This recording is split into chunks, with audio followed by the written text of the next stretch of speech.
So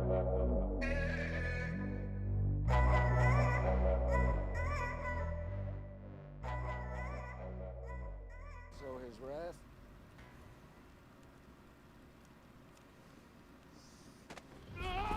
No.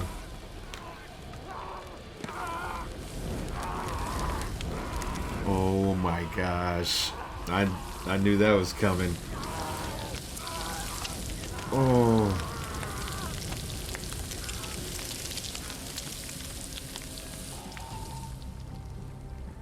We are the chosen ones.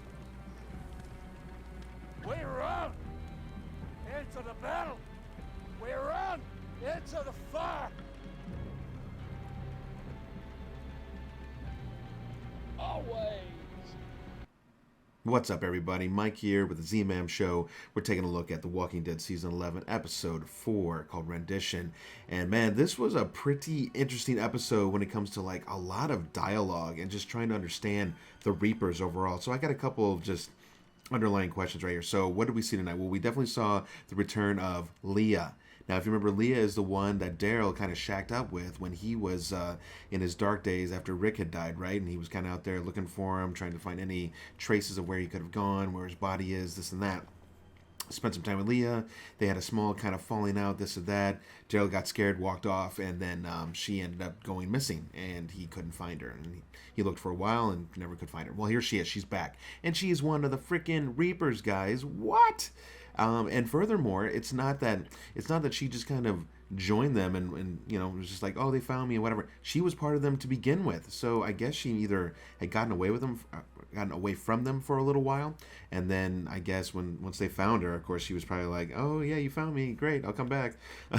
So we found out that Leah is basically a merc, right? Now I couldn't remember if she had military background. I think that was talked about in previous episodes when we first met her, but either way, I didn't expect her to have this much, you know, tactical experience and this and that. And it looks like her crew of Reapers are all ex-military and most mercenaries, and which is usually the worst kind. I mean, at least in the sense that these guys are lethal, right? They know what they're doing, and they're led by this guy named Pope.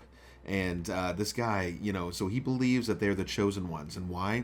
Because they were trapped in a building, I guess, when the whole city was burning down or whatever. In some miraculous way, the fire jumped their building, which can happen, I found out, according to some little research. And they were spared. And he believes they were chosen by God. So now you got this guy. He felt he was wronged by the U.S. government and the system. He has this group of people, and that's who he feels, you know, they're a group, they're a family. But he feels like they've been chosen by God. So they're bringing in a little bit of the religious nut craziness into it at the same time. So these guys are definitely super dangerous, no doubt. But there's like that many of them. I mean, maybe 15 or so, like Daryl had said it during the episode. And a few of them have already gotten killed. And what did you think about, tell me, about that guy? I think it was Bossy. He was the one who carried the other dead dude, and I'm already forgetting his name, but it's irrelevant, he's dead. But he carried him back on his back or whatever. But I guess apparently Bossy must have, I guess, ran away when I guess things were getting super, super intense. And somehow Pope kind of smelled through the crap and basically was like, we always, you know, run into the fire, we run into the battle, we never, you know, turn our backs and this and that. And he shoved him into that fire and burned him alive. That's hardcore. I mean, that's Negan style, right? Of course, we hope that Negan has learned some lessons since then. I don't know if he'd ever go back that route, but this dude, he is intense. And furthermore, what I want to know, guys, is do you think Leah, after Pope putting her in that burning building situation, which I don't think, if you agree with me, I don't think she knew that was going to go down that way. And Daryl managed to, you know, break it open that window or whatever, and he got her out.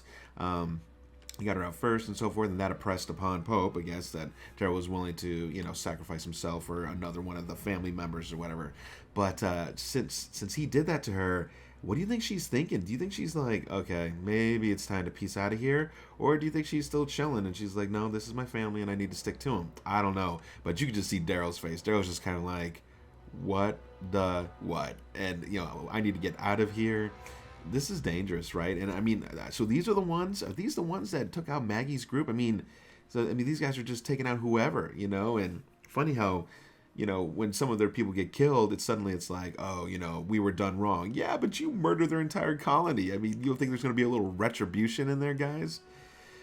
So this episode, it was pretty intense, at least with the dialogue. I was really enjoying the kind of dialogue, and not in like in a Tarantino style, but it was like you really got to kind of get to know this character a bit more instead of just kind of being in the shadows and so forth. We know that his crew of mercs, they're pretty much a bunch of dicks. I mean, I think they're only for their family and their team members, and anybody else is like you're an outsider. And you see the way that they're looking at Daryl, and they don't trust him one bit, and they shouldn't really. Daryl managed to withhold a lot of information. The only thing he ended up giving up, which was I think was still to build that bit of trust with Leah, is that there was a preacher, there was a female leader. I mean, there was nothing really telling so that it would give away location or this or that, but it was a little bit of information. So he had to give him something, otherwise we know Joe would have gotten in trouble.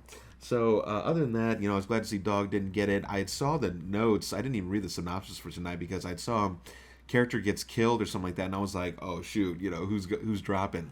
So luckily it wasn't one of our crew, but it was one of theirs. And so yeah, this is pretty hardcore, so I'm really curious to see where these Reapers are going to go. I'm wondering if there is enough content here under the Reapers to go the full season and a half that they want to do here for season 11, and mind you, the final season. So I mean, because remember, I just saw previews for it looks like we're going to get some more action with the Commonwealth, excuse me, and it looks like we're actually going to see a little bit of their city and how they're kind of working. And Ezekiel makes a comment like, we got to get out of here. So and plus we have all the other survivors that are back at Alexandria. They're starving, they're in trouble. So again, I'm just kind of seeing how are they going to wrap all this up to give us that awesome ending that we're all so hoping for. Let me know in the comments what you thought about tonight's episode.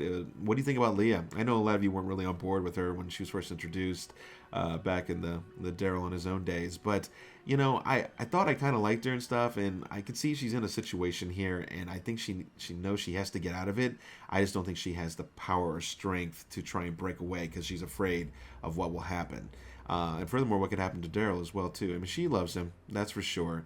I believe he loves her. I mean, otherwise he wouldn't have even tried for her at all. So we saw that during this episode. So anyways, let me know what you thought. I thought it was a solid episode. I give this somewhere between a 7, 7.5. I mean, I don't think it was an amazing episode, but I thought it was kind of cool to see these Reapers a little bit more with the masks revealed, the waterboarding that they were doing. I mean, just little tidbits that these military peeps would do, in their mercenary days, or even, maybe when they're over there in Afghanistan and Iraq and so forth. It's all possible.